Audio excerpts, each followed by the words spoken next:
Husband திடீர்னு தேட்டருக்கு போகலான்னு சொல்லி கூப்பிட்டாரு. என்ன படம்னு கூட கேட்கல. 3 பேருமே கிளம்பி போயிட்டோம். அங்கே போய் பார்த்தோம்னா பராசக்தி ஓடிச்சு. எஸ்கே பிரதரோட 25th படம் போல். அவர் நடித்த எல்லா படத்தோட பிக்கும் போட்டுட்டு இப்போ நடிக்கிற படம் 25th அப்படின்னு சொல்லிட்டு போட்டிருந்தாங்க. சூப்பராக இருந்துச்சுங்க படம். நம்மளோட தமிழ் மொழிக்காக படத்து மேலே கான்சன்ட்ரேஷன் பண்ணி படம் பார்த்தோம் அப்படின்னா படம் சூப்பராக தான் இருக்குது. இன்டர்வல் விட்டாங்க. ஸ்நாக்ஸ்லாம் வெளியிருந்து கொண்டு வரக்கூடாதுன்னு சொல்லியிருந்தாங்க. அங்கே போய் பார்த்தா ஸ்நாக்ஸ்லாம் ஓவர் ரேட்டாக இருந்துச்சுங்க. உங்கள் ஊரில் இருக்க தேட்டர்லாம் இப்படி தானா அப்படின்னு சொல்லிட்டு மறக்காமல் கமெண்ட்டில் சொல்லுங்கள்.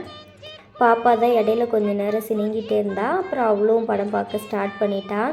இதாங்க ஃபஸ்ட்டு ஸ்டார்டிங்கே இப்படி தான் இருக்கும் படம் சூப்பராக இருக்குது. பார்க்கணுன்னு நினச்சிங்கன்னா போய் பாருங்கள். வீடியோ பிடிச்சிருந்தா லைக் பண்ணுங்கள். மறக்காமல் நம்ம சேனலை சப்ஸ்கிரைப் பண்ணி வச்சுக்கோங்க. பாய்.